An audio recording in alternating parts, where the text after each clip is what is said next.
बिस्मिल्लाहिर्रहमानिर्रहीम। नाज़रीन, मैं हूं जावेद बलोच और उम्मीद है आप लोग खैरियत से होंगे।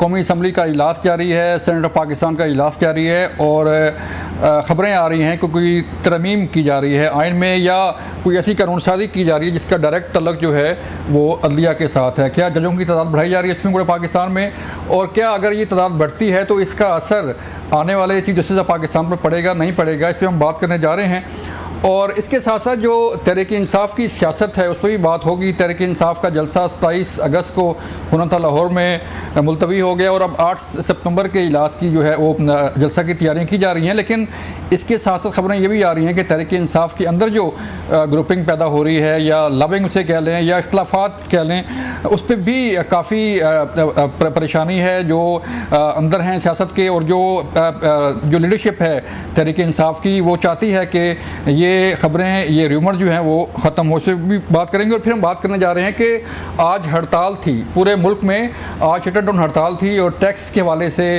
जो ताजरों की डिमांड्स हैं, जो महंगाई के हवाले से डिमांड्स हैं वो पूरी हो सकेंगी नहीं हो पाएंगी, इसी भी बात करेंगे। हमारे साथ मौजूद हैं आज मेहरबानो कुरैशी साहब, तहरीक इंसाफ की सीनियर रहनुमा, उनसे बात करेंगे। राजा कमरुल इस्लाम साहब मुस्लिम लीग नून से तल्लुक़ है। राजा साहब आपका शुक्रिया। मेहरबानो आपका शुक्रिया वक्त देने का। मेहरबानो मैं आपकी तरफ आता हूँ। पहले मुझे बताइएगा कि जो तहरीक इंसाफ के अंदर, यहीं से शुरू कर लेते हैं, तहरीक इंसाफ के अंदर जो खबरें आ रही हैं, इख्तलाफात पाए जा रहे हैं, अली मीन गंडापुर साहब के मुतल्लिक़ कुछ बातें सामने आती हैं, हमाद अदर का मामला सामने आता है, कभी मरवत साहब की चीज़ें सामने आती हैं। तो क्या कोई इसको ओवरकम करने के लिए कोई तहरीक इंसाफ के बानी चेयरमैन साहब की तरफ से कोई हिदायत या कोई चीज़ आई? जी, सबसे पहले तो बिस्मिल्लाहिर्रहमानिर्रहीम, अस्सलाम वालेकुम।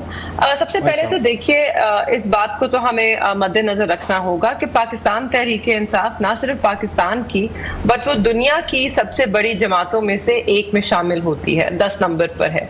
तो अब एक इतनी बड़ी जमात में मुख्तलिफ राय होंगी, मुख्तलिफ थोड़े से इख्तलाफात होंगे उसके आइडियोलॉजिकल या किस तरह चीजें करनी है, तो उसके अंदर बहस और मुबाहिसा हमेशा होता है। आई थिंक जमहूरियत का हुस्न ही ये होता है कि जब मुख्तलिफ राय आकर इकट्ठे उनमें एक टकराव हो और फिर उसमें गुफ्तगू हो और उसके बाद फिर उसके अंदर हम चीज़ों को बेहतरी की तरफ लेके जाएं डिस्कशंस के साथ। तो हमारी जमात में भी आपने देखा होगा हमेशा अफवाहें होती हैं कि बड़े इख्तलाफात हैं, मगर कभी हमने कोई ऐसी बड़ी चीज़ नहीं देखी है। लोगों की ज़रूर मुख्तलिफ राय होती हैं मगर हम उनको साथ लेकर चलते हैं, और इस वक्त भी तहरीक इंसाफ में ऐसा कुछ नहीं है, ज़्यादा अफवाहें ही हैं।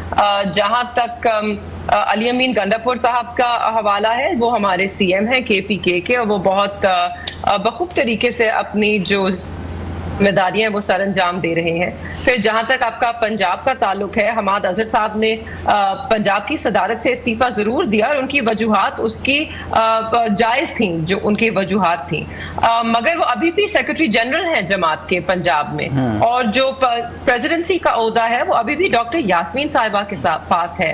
हमाद अजहर साहब तो सिर्फ एक एक्टिंग प्रेसिडेंट का किरदार निभा रहे थे ना। तो अभी मेहरबान फिर किसकी बात सुनी जाए, क्योंकि तहरीक इंसाफ के बानी चेयरमैन तो खुद अडाला में हैं और मरवत साहब मिलके आते हैं तो वो कहते हैं कि जी उन्होंने मुझे कहा है कि आप नहीं सब कुछ करना है, और कोई और मिलके आता है तो वो कहता है जी मुझे उन्होंने कहा है कि मैंने ही सब कुछ करना है। कभी अलीमा खान की बात आती है, कभी बुशा बीबी की बात आती है, तो फिर इसीलिए ये खबरें बाहर आती हैं ना कि कोई ना कोई चीज़ें अंदर चल रही हैं। जी ज़रूर, और मेरे ख्याल में हमारी जितनी भी सीनियर लीडरशिप है उनको ज़्यादा जिम्मेदारी का मुजाहरा करना चाहिए है, और एक दूसरे के मशावरत के साथ ही एक अलामिया जारी करना चाहिए है। मगर देखिए, हमारे पास हमारे चेयरमैन हैं बैरिस्टर गौहर साहब हैं, उमर अयूब साहब हैं जो सेक्रेटरी जनरल हैं PTI के, और वो बहुत अरसे से जमात के साथ उनका वो मुंसलिक रहे हैं, वो बहुत अच्छी तरीके से चीज़ों को चला रहे हैं। तो मेरे ख्याल में जब उनकी तरफ से, और एक सेंट्रल मीडिया डिपार्टमेंट है, हमारे इंफॉर्मेशन सेक्रेटरी हैं रऊफ साहब, जब उनकी तरफ से कोई बात आती है तो उसी को आपको पार्टी पॉलिसी लेना चाहिए है, ना कि जो लोग अपनी ज़ाती हैसियत में बयानात दे रहे होते हैं।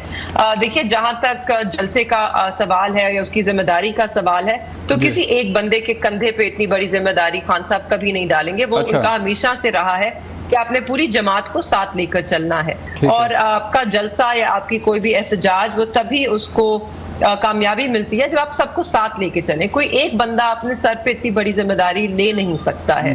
मेरे ख्याल में जो जलसा है उसकी लीड जो है वो हमारे सीएम साहब हैं अली अमीन गंडापुर, वो लेंगे लीड और बाकी उनको असिस्ट करेंगे पंजाब के जो हमारे रीजनल हेड्स हैं, चाहे वो नॉर्थ पंजाब हो, सेंट्रल हो, वेस्ट पंजाब हो या साउथ हो, वो सब अपना हिस्सा डालेंगे और इस्लामाबाद कैपिटल टेरिटरी जिन लोगों की जो तंजीमें हैं मुख्तलिफ शहरों की, वो सब उसमें अपनी अपनी जो है जिम्मेदारियां सर अंजाम देंगे। ठीक है राय साहब, आप गवर्नमेंट हैं सर, पहले जलसा इस्लामाबाद में होना था, मुलतवी हो गया, एनओसी हो गया था, लेकिन फिर बाद में जो सिक्योरिटी कमेटी है उसने कहा जी कि नहीं हालात अच्छे नहीं हैं और खान साहब ने भी जो है वो परमिशन दे दी कि जलसा मुलतवी कर दीजिए। लेकिन अब उनको वो कह रहे हैं कि चाहे मैं कहूँ भी सही तो फिर जलसा लाजमी होना है। तो 8 सितंबर के लिए तैयारी है आपकी? जी हमारी तो तैयारी यही होगी कि अमन अमान को बरकरार रखा जाए, लोगों की सलामती को, इस्लामाबाद वालों को भी और जो बाहर से आए उनको भी।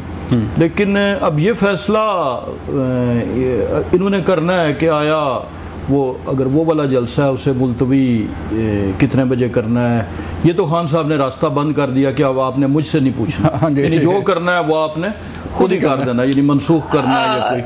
लेकिन एक दिलचस्प बात अभी जमातों के हवाले से बात हो रही थी तो मैंने अपनी बहन से सुनी कि तहरीक इंसाफ दुनिया की और नंबर भी बड़ा दिलचस्प है कि 10वें नंबर की जमात है।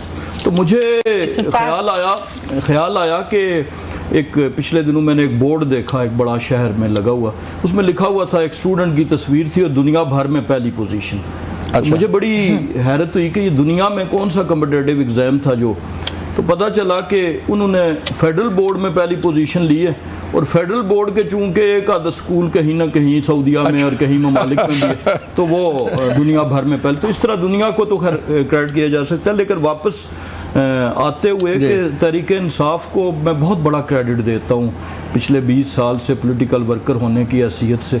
उमर अयूब साहब का इन्होंने नाम लिया और वाकई वो आजकल बड़ी फॉर्म में, तो यानी उन तमाम ख़ानदानों को कि जिन्होंने जमहूरियत का तिया पांचा किया पाकिस्तान में और हमेशा अमरीतों को सपोर्ट किया, उनका को इनकलाबी बनाने में तहरीक इंसाफ का बड़ा किरदार है और ये ड्यू क्रेडिट देना चाहिए, बीइंग अ पॉलिटिकल वर्कर के देना चाहिए। और मैं डेफिनेटली देता हूँ कि